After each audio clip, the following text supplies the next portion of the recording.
Hey folks, it's your buddy Mike Messier doing a StreamYard live recording here, live and interactive. If you happen to be awake, if you happen to be seeing this, 11:45 a.m. EST Eastern Standard Time on November 18th, I believe, 2022.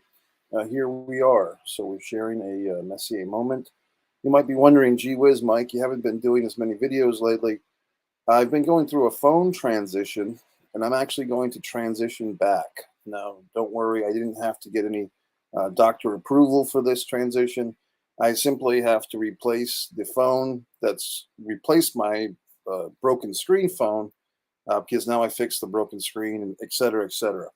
Now that we're talking about these phone issues, I just say that, I was pretty happy with the iPhone 8 that I had. I know that's not the latest and greatest model, but I was pretty happy with it because I like the fact that it's just thumb identification, not facial identification.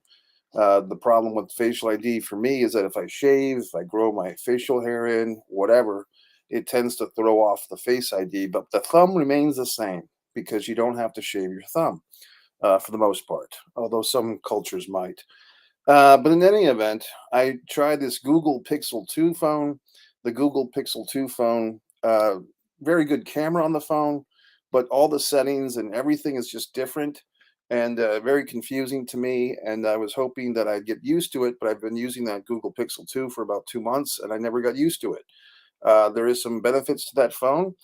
Um, so who knows? But in any event, folks, I want to talk about some things that I've missed out on. I've seen some movies. I like to do the Mike's Instant Movie Reviews. Let's start with Black Adam. Dwayne Johnson, The Rock, very popular guy these days. Hardworking guy, looks great, great shape.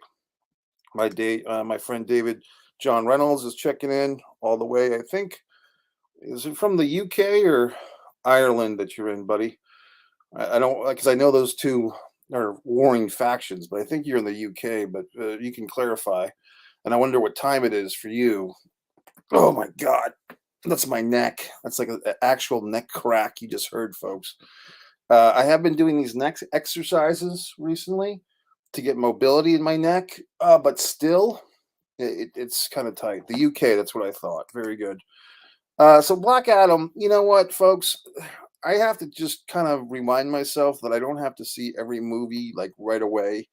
When I saw Black Adam, I really wanted to see it on the best possible screen, but the timing was off, so I didn't get to go see it in the screen that I preferred, which would be the Dolby Digital screen. I saw it on a second best screen in the theater, the AMC theater.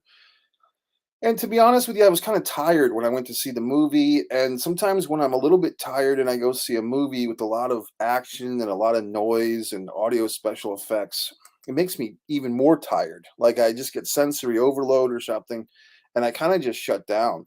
So in some of these big, Marvel movies and so forth, um, I'll just really just kind of fall asleep, to be honest with you, because it's not that I'm bored. It's just that there's a sensory overload and my system cannot handle it at that time. So that's kind of what happened with Black Adam. So I kind of conked out a few times. When I woke up towards the end, it seemed interesting. There was a little button, like at the end of the movie, as many of these Marvel films do. I guess all of them do it now. They have a little preview of something that you can see the next time. And that was actually a pretty good preview. I won't ruin it for you if you see the movie. So Black Adam, I might give it another shot if it sticks around in the theater. But to be honest, there's so many movies now that are dominating the screens. Wakanda Forever, uh, very interesting. I went to see it, and my friend Ahmad's checking in. Hey, Mike, good to see your live stream. Haven't been on in a while. That's true. I hope that you are keeping well. Well, I'm actually here in Rhode Island, Ahmad. I drove 3 states north, not 3 states, 3 days worth of driving, but I actually made it in about 2.5 days this time. Drove from Jacksonville, Florida to Warwick, Rhode Island, where I'm currently in. I did actually make a driving error. I missed 84 or something on the way north, and I ended up at the Canadian border, believe it or not. And I had to turn around and go back to Syracuse, so I had a bit of a miscue. Earlier Marvel movies were great and very edgy, but lately they seem pretty lackluster to previous Marvel movies. The last one I can remember really enjoying a whole lot David, was I think about 2 summers ago, the Scarlett Johansson one. What was the Scarlet? Black Widow or something like that? The Scarlett Johansson Black Scorpion. What was that one called? Uh, and then she actually sued, I guess, Disney, if I'm remembering this correctly. Yeah, Black Widow, because they released the movie like straight to streaming, and she was supposed to get a cut. Oh, she's only 37 years old. Wow. Still married to that Colin Jost guy. Oh, this is her third marriage. Wow. Good old Scarlett. Serial monogamist. But yeah, Scarlett Johansson, what can I say? Black Widow, good.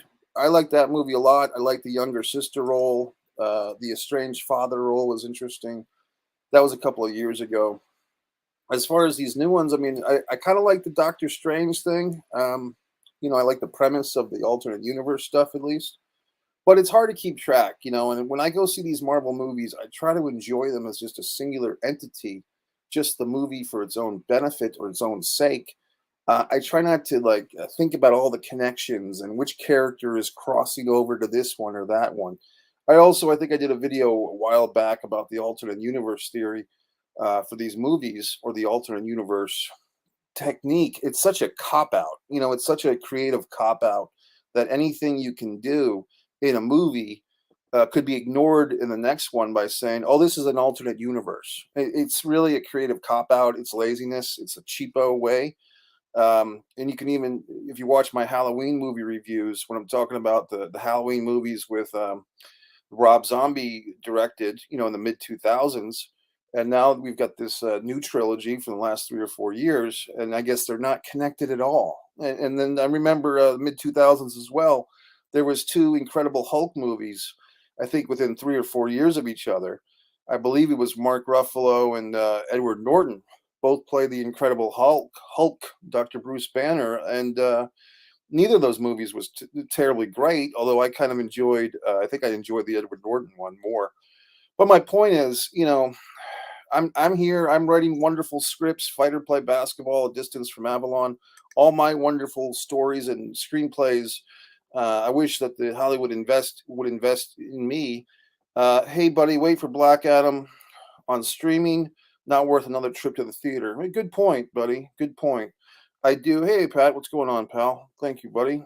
I appreciate that. Pat D'Alessio. Sorry, Pat, if I mispronounced your last name. Pat's a great guy, fellow actor friend of mine. He's up here in New England and so forth. It's good to see you, Pat. So, what else can I say? Terrifier 2. Now, let's talk about. Okay, let me go back to Black Panther, Wakanda Forever.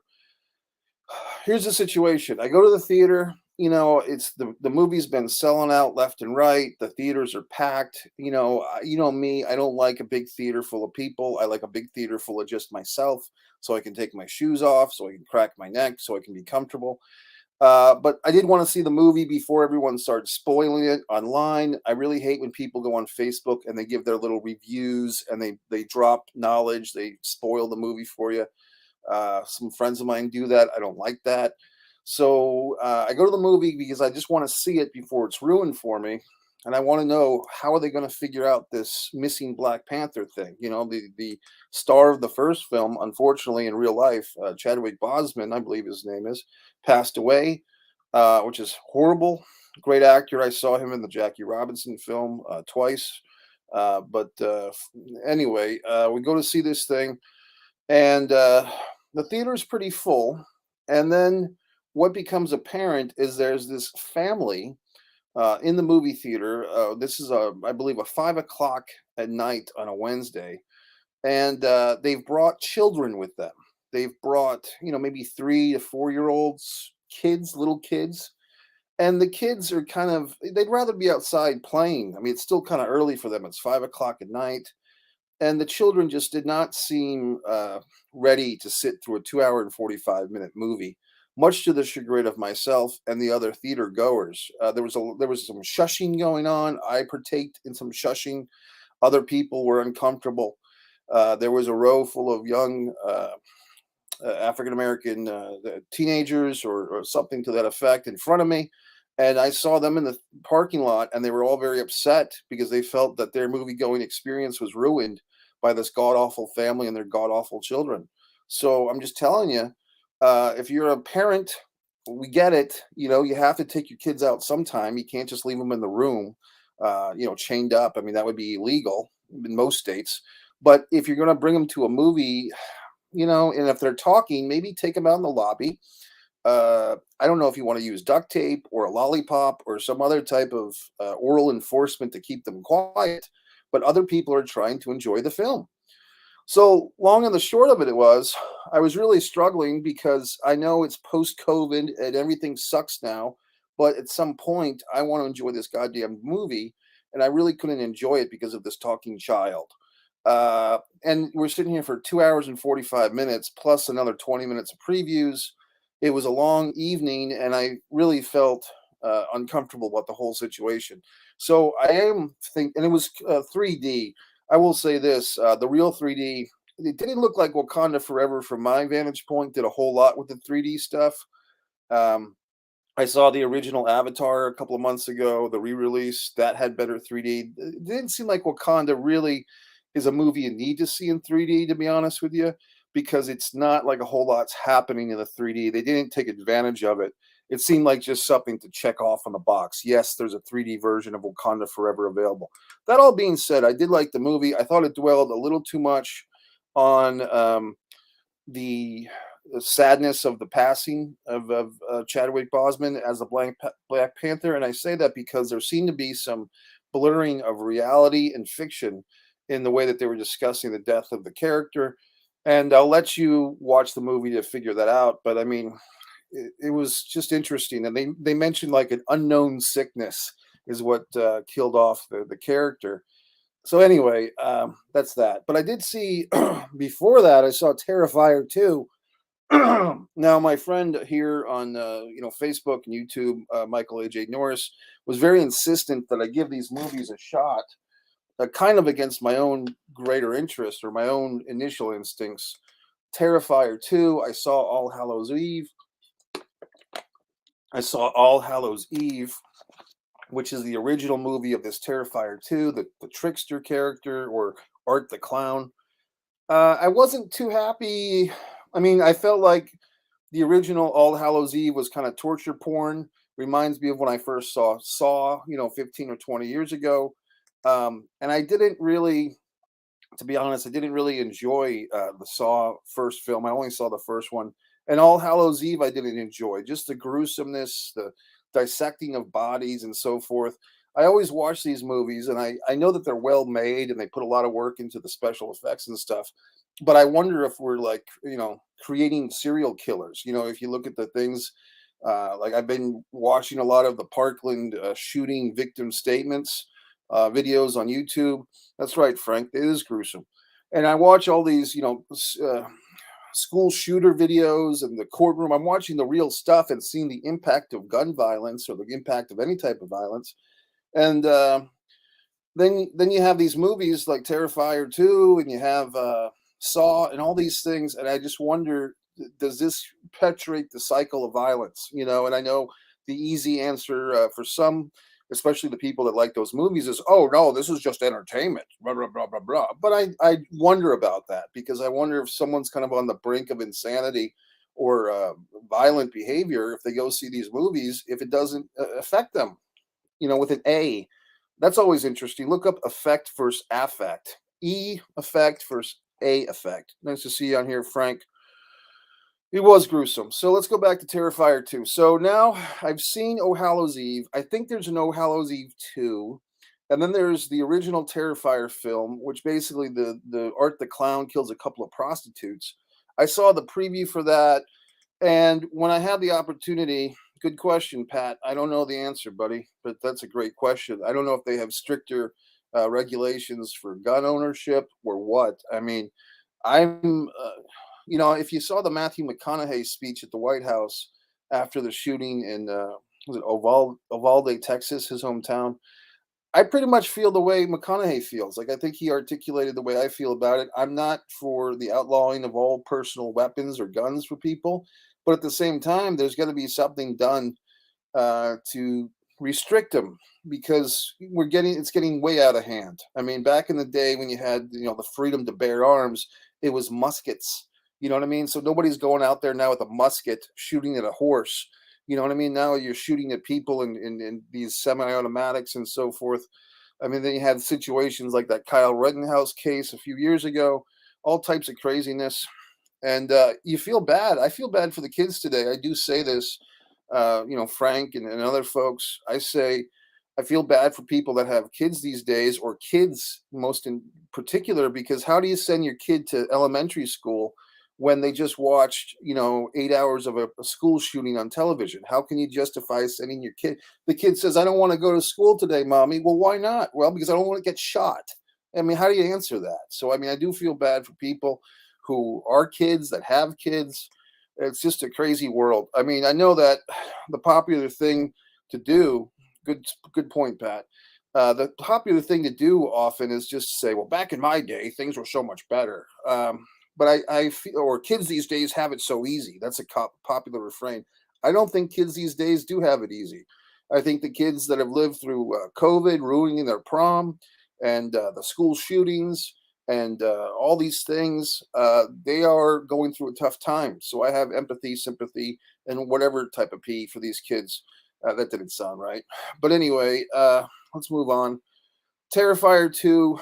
I actually will say that for what it is, like, to try to watch this movie almost as if it was a parody of itself, if that makes any sense. And watching Terrifier 2 through those goggles, thinking, okay, they're kind of making fun of the own genre because it's so excessive, it's so over the top. I was able to enjoy it a bit more, if that makes any sense.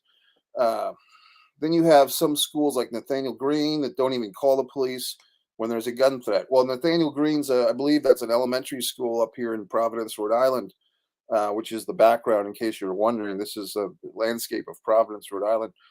Um, That's not good, man. I don't know what the story is on that, but I trust what you're saying.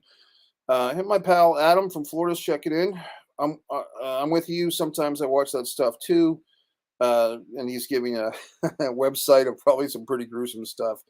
Um, when I was a kid, I was making music videos with two VCRs and a boombox, and one of the first pieces I made was actually based on footage derived from the Faces of Death films, believe it or not. So that's a whole generational thing, and probably even people of the same generation don't even know what I'm talking about. But if you want to get some retro stuff, Faces of Death was a thing. I actually saw a Faces of Death film in the movie theater, which is pretty unprecedented. I saw Faces of Death in the movie theater. So here I am complaining about these films, Terrifier 2 and so forth, yet I saw these crazy things. I was just born. I was like Jonathan Winters on Mork and Mindy, Pat. I was just born this size out of an egg. About AEW, Adam wants to know. Okay, so we have this big pay-per-view for wrestling fans coming up this Saturday. I will be going to the movie theater here in Warwick, Rhode Island, keeping my movie theater AEW tradition alive from Florida up here. Mox and MJF, I'll just say, I think that really because Mox was scheduled for a vacation before CM Punk left the company or was asked to leave. Mox got the title. He's been defending the title, and I think that he will lose the title to MJF. Not because perhaps it's the best thing to do story-wise or because MJF's the hottest character in the company, just because Mox wants to go on vacation, and he pushed his vacation back a couple of months. He's got his lovely wife. I think they have one or two kids at this point. Renee Young, I'm talking about. And, the AEW schedule is so easy for those wrestlers. I mean, if you compare the AEW schedule of wrestling maybe 2 to 6 times a month for most of the talents compared to the days of the WWF in 1989 or even Jim Crockett Promotions in 86, these guys in AEW and women have such an easy schedule. So I do think that MJF will be the new champion. You've got some other interesting things. Double J, Jeff Jarrett. I know, Adam, you know him through all the Conrad shows, the ad-free shows family.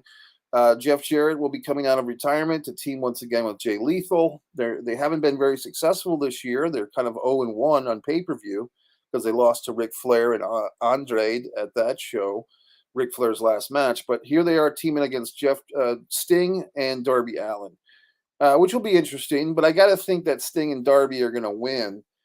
Darby has been losing quite a few matches lately on pay-per-view. I think he needs a victory, and I think Jeff Jarrett, as just a guy who's trying to get other people over, he can lose and always, wrestle again.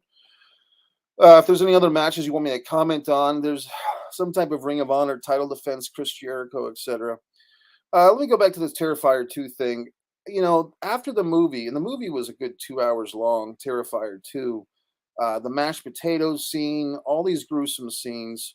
I did like the fact that there was more character development in this one. You had the very pretty female lead. I think she's going to be a big star, whatever her name is, but she, very high quality actress, young actress. She kind of plays this character. Her father's deceased. Her and her little brother are living with their mom. I had a thought, folks. Just in the Terrifier 2 world, was the lead girl and her brother, is their deceased father, is he Art the Clown? That was my thought. I was wondering if that was going to unfold, like Art the Clown is revealed to be the father of the girl that he's trying to kill and her brother that he's trying to kill. That is true, Pat. Wrestling was better years ago. I watch a lot of old stuff on YouTube, Pat. I can send you the links to the channels. Wrestling Vintage Channel or Vintage Wrestling Channel. Monsoon Classic is a good one on YouTube. Those are channels that you can see some good old stuff. But yeah, I was wondering, is Art the Clown the father of these two characters, these two young people? Because they don't show the father. I was wondering if I missed something by not seeing Terrifier or Terrifier 1, I guess. Right. But I did feel like the Art the Clown could have been the girl's father. That would make it more interesting to me. I will say this. Art the Clown is he's like a new iconic horror villain. I will give him credit for that. Just the gruesomeness of the movies is it's a bit much for me. It kind of wrestling analogy. If you remember the late '90s Extreme Championship Wrestling, mid to late '90s. But if you compared that ECW to the Combat Zone Wrestling or the Nick Gage Wrestling of today, Game Changer Wrestling, everybody has their different comfort levels, of what's extreme. And for me, I was more of an ECW guy than Combat Zone Wrestling or the backyard stuff or the Nick Gage stuff or the pizza cutter in the mouth stuff. So kind of like that, I would be someone who likes more like the Freddy Krueger, Nightmare on Elm Street, Michael Myers, Halloween, some of the Jason movies, Friday the 13th, as opposed to things like Saw and Hostel, which I never got into either, and now Art the Clown. But, every generation has to raise the stakes a little bit. So there you go. Folks, if you have any more questions, I'll be on for about 2 more minutes. I have some things to do. I have been editing, which basically means for me, a friend of mine does all the editing, and I sit there and watch him do it. But these are for productions, short films that I've written and directed. So I'm very happy that we're getting some progress, which makes me happy. And I feel good about that. So I've been traveling up and down the state of Rhode Island, working with my composer, working with my editor to make these productions for you. Thanks, Mikey Messier. You're the best. Good to see you, Ari. Always good to see you, buddy. If you have any further questions or comments, please make them now, because I'll be going off in about 2 minutes. So you have time really to make any type of comment you want, but please just do it in a timely fashion so I have time to get it and to make a statement, because I'm off to the editing room. I have about a 30-minute drive today to go and edit and so forth. So I just want to give that heads up so everyone has their statements heard and recognized. Okay, Pat, good to see you, buddy. Always a pleasure as well. And hopefully I'll see you soon, Pat. Check your Facebook for some information. You as well, Ari. And so let's see, what else? I did want to see it. I missed a movie. I missed the Jane Says or Give Jane a Ride to the Abortion Clinic movie, whatever that was called. A couple of months ago, I think. What's her name and what's her name were in it, but I missed it. It was the movie Jane, Give Jane a Ride, something like that. But I missed the abortion movie. I didn't want to see that, but I couldn't see everything. You know what I mean? The time goes by too fast. And there was a movie called She Said, apparently about the Harvey Weinstein case, in the theaters that started last night. I wanted to see it, but I was just too tired. I came home and watched football. I went to Cello's restaurant, had a big meal, had the meatloaf, and came home and watched the football game and watched Aaron Rodgers lose for the fifth time. So, I mean, what can you do? But that's it, folks. I want to thank you guys. I will be going back to my old phone, and I'm very happy about that. What do you think about the Vince McMahon dinner photo with his mistress? I mean, look, somebody made an excuse for Vince. It might have been it was somebody talking about Vince, Dutch Mantel or somebody saying that like there are some people that just have such a passion for life that everything they do is over the top, and it's almost like an excuse to be, a sexual predator for whether it's Trump or McMahon or whoever else.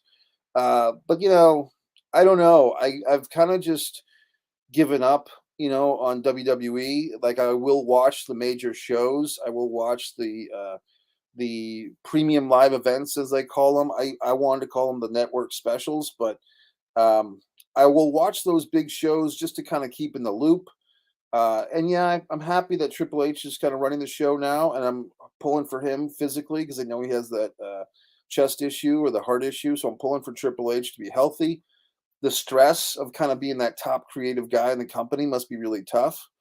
But I wish the WWE well, but I haven't really. To me, Adam, the answer is I just have to emotionally detach from the company. They want to do their Saudi Arabia stuff. They want to do their Trump stuff. There's a picture today of Trump with Linda McMahon. I've been telling people this if anybody cares. I live in Florida during the whole when do I think Vince and Linda broke it off? I think they probably haven't shared the same bedroom since the mid to late 80s or some point at the 90s. They've kept the marriage. It's kind of an old school thing, to be honest with you. Like keep the marriage together for the sake of the kids or the sake of the company or the sake of the money. That's kind of an old school thing. These days, you see like Giselle and Tom Brady, they just split up. The kids and the money will have to figure itself out. But the old school mentality of if you're in a high profile marriage with a lot of money, you stay together. That's what Vince and Linda have been doing. But that whole generation of Vince making out with Tori Wilson or Trish Stratus or Stacy Keibler, and Linda's sitting there watching. I mean, that was kind of art imitates life if you think about it.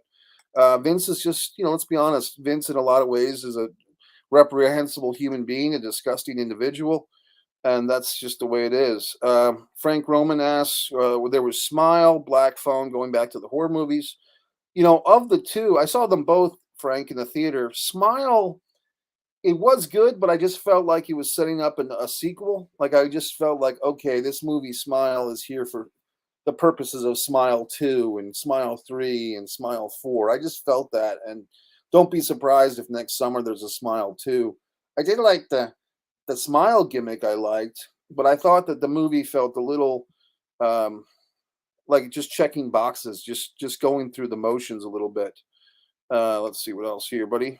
Halloween Ends. I did do a review on that. I saw all three of the Halloween films in Texas in 1 week. The theaters, the AMC reissued Halloween and Halloween Kills, and then Halloween Ends, the 2018 Halloween. Let's see, politicians. Yep. Hey there, pal. Pronouns, pal. Good point, Frank. And we've both experienced that with movies where like all the best scenes are in a preview. And if you've been watching movies long enough, sometimes you feel like you're watching a movie where all the good scenes are going to be in the preview. Like if you see the preview, you're like, oh yeah, all the best scenes are already in there. All right, folks. I think that's about it. I think I'm going to have to wrap this thing up. You know what I mean? So, that's it. Any more questions, make them quick. I've got to do some editing. I hope you guys have a great day. Good to see Adam, Frank. Nice feedback here, guys. I really do appreciate it. As far as new stuff on the channel, I've been working a lot on shorts. If you want to go to the shorts, I have a lot of new shorts, but that's about it. Subscribe to Mike Messier YouTube channel. If you're so inclined, purchase one of my books, A Fighter Play Basketball. It takes place in Rhode Island. You might like that one, Frank and Ari. Go to Buc-ee's. Well, that would have to be on the way back, actually. And I think on the way back, I did pass through a Buc-ee's. But I think you mean this type of Buc-ee's. It's actually spelled like this, buddy. It's actually spelled like this. If you hold on a second. Yeah, because on the way up, I was past the Buc-ee's. I did end up at a Buc-ee's in Alabama when I went to Texas a few months ago. And I did do a nice food review from the Buc-ee's in Alabama for what it's worth. All right, gentlemen, thank you very much. Have a great day, and we'll be in touch. Buy my books. Click the links on the above right to buy